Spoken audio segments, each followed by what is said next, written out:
gevlekte bis, het is de ocelot. En die komt voor in het midden en zuiden van Amerika.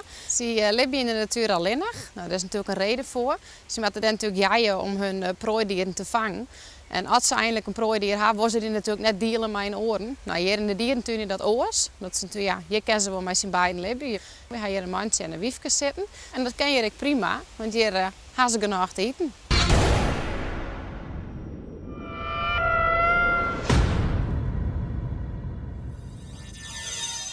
Ze eten het liefst ratten of moezen, die vinden ze heerlijk. Nou, ze vangen ik natuurlijk wel eens grote prooidieren, dus herten of iets dergelijks vinden ik lekker. Maar vogels vinden ik heerlijk. Het hebben natuurlijk wel jong, een lekkere doe of een lietje jong piekje of wat en ik vind ze heerlijk. Dus kijk als je in mijn eigen huis gaat, die kom ik wel eens met een moskje of een lietje piekje aan. Ja, ze doen precies hetzelfde. Dus ocelot vindt dat ik heerlijk. Alleen die gaat voor de grutteren, dus die pakt de doe. Ze jagen met name 's nachts. Dat is voor hun geen probleem. Ze hebben heel goede egen en goede eren. Dus ze jaren natuurlijk van alles en ze kunnen 's nachts heel goed zien. Dus dat is voor hun gewoon een groot voordeel. Dus mochten ze een prooi zien, dan sloepen ze daarop aan. En dan als ze hem goed in beeld hebben, dan pakken ze hem in één keer. Dus dan rennen ze er heel snel op aan en dan griepen ze hem.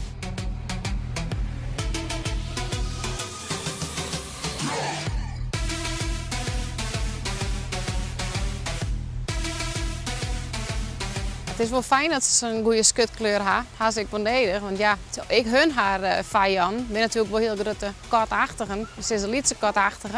Maar goed, de jaguar en de puma bijvoorbeeld ben natuurlijk nog groter. En die zorgen hun als een lekker hapje. Dus ze moeten wel een beetje om denken wat er om hen heen gebeurt. Dus vandaar dat die skutkleur wel belangrijk is. Ze had een hele goede neus. Waarmee ze dus van heel vier afstand eigenlijk al het spoor roeken kennen van het beest die ze graag opeten willen.